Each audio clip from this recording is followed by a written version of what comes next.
Bagong Pilipinas. Narito ang Police News Express sa oras na ito. Sa loob ng 3 magkakasunod na araw, nang isinagawang pagtitipon at rally ng Iglesia ni Cristo, nananatiling mapayapa ang buong aktibidad at walang naitalang anumang insidente ayon sa pulisya at lokal na pamahalaan. Nasa harap tayo ngayon ng lugar kung saan idinaos ang 3 araw na rally ng Iglesia ni Cristo mula unang araw hanggang huling gabi ng pagtitipon.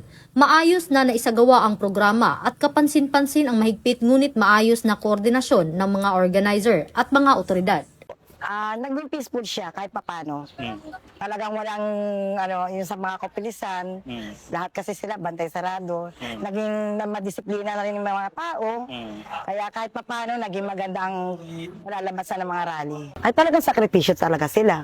At tulad yan, may ibang taga Mindoro, taga ibang lugar, taga probinsya, talagang pumunta sila dito para lang dyan. Sa rally na yan. Eh kahit papano, talagang maganda rin man ang kahinat ng mga kapulisan natin. Malaking tulong sila ang bagay. Layunin ng pagtitipon na ipahayag ang kanilang paninindigan sa ilang mahahalagang isyong pambansa habang nananatiling disiplinado at mapayapa.